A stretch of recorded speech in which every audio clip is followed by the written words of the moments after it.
Online classes में सभी का स्वागत। सभी को नमस्कार। फर्स्ट ईयर AHDP में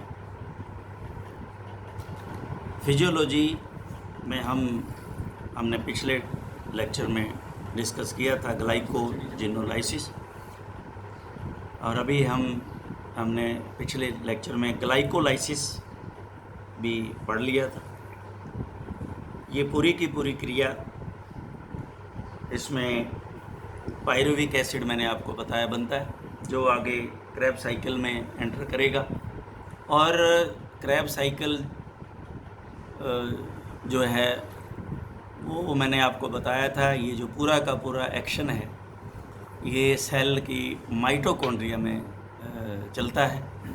तो ये जो बनता यहाँ पे है, यहाँ इन्होंने बताया, दे रखा है इन्होंने कि ग्लूकोज जो है C6H12O6, ये इसका फार्मूला है। ग्लूकोज ग्लाइकोलाइसिस की जो क्रिया होती है इसके अंदर पायरुविक अम्ल के अंदर परिवर्तित होता है C3H4O3 के अंदर, और इसमें हाइड्रोजन जो है वो एक्सक्रीट होती है, निकलती है, ये H2। इस ग्लाइकोलाइसिस को ये जो क्रिया है इसको EMP अथवा EM पाथवे भी कहते हैं। अब ये EMP क्या है? ये तीन जो हैं वो साइंटिस्टों के नाम हैं। E है एमडन, M है मेरहॉफ, और P है परहास। इन्होंने तीनों ने इस पाथवे की खोज की थी 1930 में, इसलिए इन्हीं के नाम पर इसको EM पाथवे भी कहा जाता है। ग्लाइकोलाइसिस आंशिक रूप से ग्लूकोज मॉलिक्यूल से ऊपर हमने दिया है, ग्लूकोज मॉलिक्यूल से अथवा हेक्सोज सुगर मॉलिक्यूल के ऑक्सीडेशन की वह प्रक्रिया जिसमें 10 जो एंजाइम हैं वो काम आते हैं। इन 10 एंजाइम की सहायता से 2 मॉलिक्यूल्स पायरुविक एसिड के प्राप्त होते हैं, 2 मॉलिक्यूल पायरुविक एसिड के प्राप्त होते हैं। और इसमें जो पुरानी जो थ्योरी है, कॉन्सेप्ट है, उसके अनुसार 38 व नए कंसेप्ट के अनुसार 32 ATP ऊर्जा प्राप्त होती है इस पूरे पाथवे में। ATP एडिनोसिन ट्राइफॉस्फेट, ये ऊर्जा जो है वो हमें पुराने कंसेप्ट के अनुसार 38 और नए के अनुसार 32 ATP ऊर्जा प्राप्त होती है। ग्लाइकोलाइसिस प्रथम अवस्था एरोबिक व एनारोबिक हालत में होती है। एरोबिक जहाँ हवा होती है, और एनारोबिक जहाँ पे हवा नहीं होती है। जहाँ हवा के साथ हवा होती है तो रिएक्शन, और जहाँ हवा नहीं होती तो रिएक्शन, ये दोनों। इसलिए इसके निम्न 2 फेस होते हैं। ये सारे के सारे यहाँ एंजाइम हम पढ़ेंगे, जो 10 के 10 हमने पढ़े हैं, और ये EMP पाथवे जो है लास्ट में हम इसको देखेंगे। तो प्रिपरेटरी फेस है जिसको एनर्जी स्पेंडिंग फेस कहते हैं, और पे ऑफ फेस यानी एनर्जी कंजर्विंग फेस कहते हैं। प्रिपरेटरी फेस यानी एनर्जी स्पेंडिंग फेस, इसमें सर्वप्रथम अब यहाँ से स्टार्ट कर रहे हैं हम हेक्सोकाइनेज। अब ये सारे के सारे जो है ना एंजाइम आ जाएंगे, अथवा ग्लूकोकाइनेज एंजाइम की उपस्थिति में ATP की सहायता से ग्लूकोज का फास्फोरीकरण, जैसे ऑक्सीडेशन होता है ना, उसी तरह फास्फोरीकरण भी होकर ग्लूकोज 6 फास्फेट का निर्माण होता है। इसमें मैग्नीशियम की आवश्यकता होती है। तो मैग्नीशियम जो है ये हमारे पास इस कैटलिस्ट का काम करता है।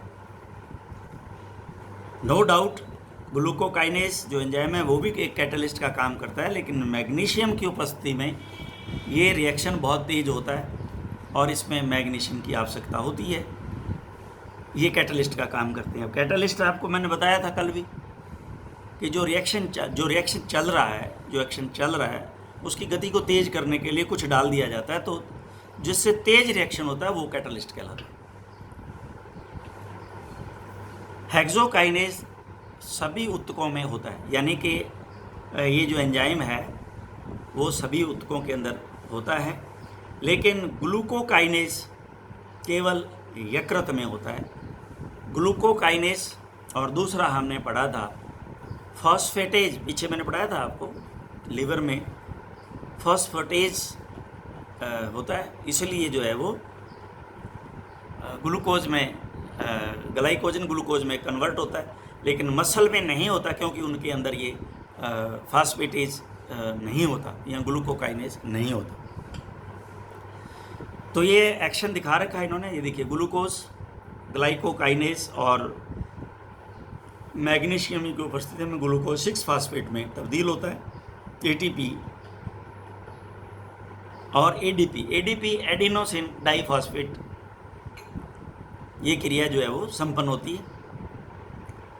दूसरी अभिक्रिया में फास्फोग्लूकोज आइसोमेरेज नामक एंजाइम, ये 10 एंजाइम है, मैंने आपको बताया, कोई लंबी चौड़ी कहानी नहीं है, 10 एंजाइम है, इनके नाम याद रखना, कुछ नहीं है, ये यूं ही लगा रखा है उल्टा सीधा सा, ये एंजाइम है। अब इसकी उपस्थिति में अभी जो एक्शन होगा आइसोमेर नामक एंजाइम के कारण ग्लूकोज 6 फास्फेट का आइसोमेराइजेशन होता है और फ्रक्टोज 6 फास्फेट में बदल जाता है। ये देखो glucose 6 phosphate, phosphoglucoisomerase, fructose 6 phosphate, ये आपने देखा, ये फ्रक्टोज 6 फास्फेट में इसको तब्दील कर दिया। इस फ्रक्टोज 6 फास्फेट को पुनः एटीपी द्वारा, यानी कि एटीपी के द्वारा, यानी कि फास्फोरिलीकरण, ऑक्सीडेशन होता है जैसे, इसी तरह से ये फास्फोरस है, एडिनोसिन ट्राइफॉस्फेट, तो ये इसकी प्रेजेंस में, जैसे ऑक्सीजन की प्रेजेंस में ऑक्सीडेशन होता है, इसमें और फास्फोरस की प्रेजेंस में फास्फोरिलीकरण होता है, और फास्फोफ्रक्टोकाइनेज एंजाइम के द्वारा होता है। इसमें फ्रक्टोज 1,6 डाइफॉस्फेट का निर्माण होता है, इसमें भी मैग्नीशियम की आवश्यकता होती है। ये यहाँ इन्होंने फिर सेम डायग्राम को एज इट इज़ है, थोड़ा थोड़ा फर्क है, कोई लंबी कहानी नहीं है, ये यूँ लगता है ये पता नहीं क्या है, नाम आप थोड़ा सा ध्यान से पढ़ोगे याद हो जाते हैं। ब्रेकडाउन ऑफ हेक्सोज शुगर, इस हेक्सोज शर्करा के दोहरे फास्फोरीकरण के पश्चात इनका विघटन एल्डोलेज नामक एंजाइम की उपस्थिति में 3 कार्बन वाले यौगिकों क्रमशः एक हाइड्रोक्सी एसीटोन 3 फास्फेट व दूसरा ग्लिसरल्डिहाइड 3 फास्फेट में हो जाता है, ये 2 बनते हैं। फ्रक्टोज 1,6 डाइफॉस्फेट एल्डेज एंजाइम की उपस्थिति में ये glyceraldehyde 3 phosphate di hydroxy acetone 3 phosphate ये बन गया। ये दोनों उक्त यौगिक आपस में इंटर कन्वर्शन, यानी कि ये इसमें बदल सकता है और ये इसमें बदल सकता है। डाई हाइड्रोक्सी एसीटोन 3 फास्फेट जो है ग्लिसरल्डिहाइड में बदल सकता है 3 फास्फेट में, और glyceraldehyde 3 phosphate di hydroxy acetone 3 phosphate में बदल सकता है। तो इनका आपस में जो है इंटर कन्वर्शन होता है, परंतु आगे की क्रिया केवल ग्लिसरल्डिहाइड 3 फास्फेट ही भाग लेता, आगे की क्रिया जो चलेगी ना इसके अंदर, पूरी आगे का जो रिएक्शन आएगा, एक्शन होगा, उसके अंदर सिर्फ ये ग्लिसरल्डिहाइड 3 फास्फेट ही आगे चलेगा और ये रह जाएगा, आगे नहीं जाएगा। अतः यह कहा जाता है कि ग्लूकोज के प्रत्येक अणु से 2 अणु ग्लिसरल्डिहाइड 3 फास्फेट बनते हैं। अब नेक्स्ट जो है वो पे ऑफ फेज, ये हमने प्रिपरेटरी फेज पढ़ लिया, एनर्जी स्पेंडिंग। अब आएगा पे ऑफ फेज, यानी कि एटीपी जनरेटिंग फेज। अब एटीपी कितने जो है वो आएगी, कितनी मिलेगी, इस फेज को पाइरुवी कमल का सिंथेसिस फेज भी कहते हैं। इसमें पाइरुवी कमल बनेगा, सिंथेसिस फेज बनेगा, जिसके बाद में ये माइटोकॉन्ड्रिया में ये एंटर होगा और टीसी साइकिल स्टार्ट होगा। इस 5वें कदम स्टेप पर भी फास्फोरिलेशन होता है, लेकिन एटीपी से नहीं। अब एटीपी इसमें काम ही नहीं लिया जाएगा। उसमें क्या था, फास्फोरस के कार्ड फास्फोरिलेशन होता था, एटीपी एडिनोसिन ट्राइफास्फेट। अब इसके अंदर एटीपी काम में नहीं ली जाएगी, इसमें अकार्बनिक फास्फेट से फास्फोरिलेशन होगा। अकार्बनिक इनऑर्गेनिक फास्फेट से। ये ग्लिसरॉल्डिहाइड 3 फास्फेट NAD में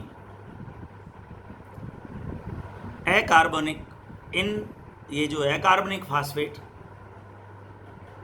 की उपस्थिति में ग्लिसरॉल में डिहाइड 3 फास्फेट डिहाइड्रोजिनेज एंजाइम की मदद से 1,3-डाई फास्फोग्लिसरिक अम्ल में बदल जाता है। ये NAD तथा NAD हाइड्रोजन ग्राही का काम करता है। अब ये व्हाट इज NAD? NAD है निकोटिनामाइड एडिमिन डाइन्यूक्लियोटाइड्स, ये नाम है इसका, निकोटिनामाइड एडिमिन डाइन्यूक्लियोटाइड, इसको कहते हैं NAD को। और ये हाइड्रोजन ग्राही रिसीव करता है इसको, हाइड्रोजन को। जब ये हाइड्रोजन को रिसीव कर लेगा तो NADH2 हो जाएगा। अभी आगे ये देखिए, ग्लिसरॉल्डिहाइड के अंदर हमने इनऑर्गेनिक फास्फोरस, PI का मतलब है इनऑर्गेनिक फास्फोरस, ध्यान रखना, इसको नोट कर लो, प्लस NAD जो ये ऊपर निकोटिनामाइड एडिमिन डाइन्यूक्लियोटाइड है ये, और ग्लिसरॉल्डिहाइड 3 फास्फेट डिहाइड्रोजिनेज एंजाइम की उपस्थिति में 1,3-डाई फास्फोग्लिसरिक अम्ल और NADH2। ये NADH2 जो NAD की रिड्यूस्ड फॉर्म है, ये इसकी रिड्यूस फॉर्म है, इसको रिड्यूस कर दिया क्योंकि इसके साथ हाइड्रोजन जुड़ गया। यहाँ 1,3-डाई फास्फोग्लिसरिक अम्ल की उपस्थिति में डिफास्फोरिलेशन से 3 फास्फोग्लिसरिक अम्ल का निर्माण करता है। इस क्रिया में विमुक्त फास्फेट समूह ADP में संयोजित होकर ATP बनाता है। तो अब आप देखिए, ADP में ये जो फास्फेट आएगा, जो विमुक्त होगा, यहाँ से रिलीज होगा, वो ADP के साथ जुड़ेगा। ADP क्या है? एडिनोसिन डाई फास्फेट है, लेकिन एक फास्फेट इसमें और जुड़ गया तो ये एडिनोसिन ट्राइफास्फेट हो जाएगा। तो ये ADP में संयोजित होकर के ATP बनाता है, और यही हमें एनर्जी के रूप में चाहिए। फास्फोग्लिसरोम्यूटेज एंजाइम की उपस्थिति में 3 फास्फोग्लिसरिक अम्ल के आइसोमेराइजेशन से 2 फास्फोग्लिसरिक अम्ल बनता है। ये इसमें 3 फास्फोग्लिसरिक अम्ल फास्फोग्लिसरेटेज 2 फास्फोग्लिसरिक अम्ल जो है इसमें बन गया। अब जो है 2 फास्फोग्लिसरिक अम्ल इनोलेज एंजाइम की उपस्थिति में फास्फेनॉल पायरुविक अम्ल, ये यहाँ आ गए, अब लास्ट स्टेज पे आ रहे हैं। ये पायरुविक अम्ल हम उसमें जाएगा, हमारा जो क्रैब साइकिल है। पायरुविक अम्ल फास्फेनॉल पायरुविक एसिड में परिवर्तित हो जाता था। इस क्रिया में एक जल का अणु रिलीज हो जाता है, मुक्त हो जाता है, H2। इस क्रिया में भी मैग्नीशियम की आवश्यकता होती है। 2 फास्फोग्लिसरिक अम्ल एनोलेजाइम मैग्नीशियम की उपस्थिति 2 फास्फेनॉल पायरुविक अम्ल बनता है। अंतिम चरण में फास्फेनॉल पायरुविक अम्ल काइनेज एंजाइम की उपस्थिति में पायरुविक अम्ल का निर्माण करता है। इस क्रिया में मुक्त फास्फेट का उपयोग ATP के निर्माण के अंदर होता है। इसमें भी मैग्नीशियम की आवश्यकता होती है। फास्फेनॉल पायरुविक अम्ल plus ADP, pyruvic acid kinase magnesium pyruvic अम्ल प्लस ATP, ये ऊर्जा जो हमें प्राप्त हुई है। इस प्रकार ये बना हुआ पायरुविक अम्ल माइटोकॉन्ड्रिया, अब आप आगे ना हम वही क्रैब साइकिल में चलेंगे अपने अम्ल, ये जो है अब ये माइटोकॉन्ड्रिया में पुनः ऑक्सीडेशन के लिए प्रवेश करता है। यदि वहाँ O2 की मात्रा कम होती है, जैसा कि मांसपेशियों की गतिविधियों में होता है, यही पायरुविक अम्ल NADH का ऑक्सीडेशन कर NAD वह लैक्टिक एसिड बनाता है। मैंने आपको बताया था, ज़्यादा एक्सरसाइज करते हैं तो मसल में लैक्टिक एसिड इकट्ठा होता है, बनाता है।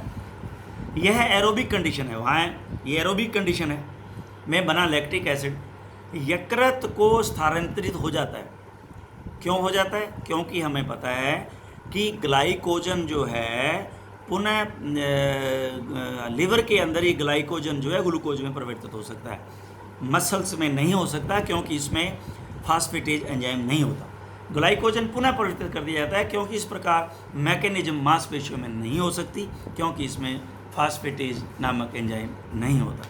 तो ये जो है ये सर्कल के बारे में हम जो है इस पूरे को कल देख लेंगे। लगभग ये सर्कल इसके अंदर लगभग आ जाता है, लेकिन इसको हम कल नेक्स्ट लेक्चर के अंदर पूरा करेंगे। Thank you.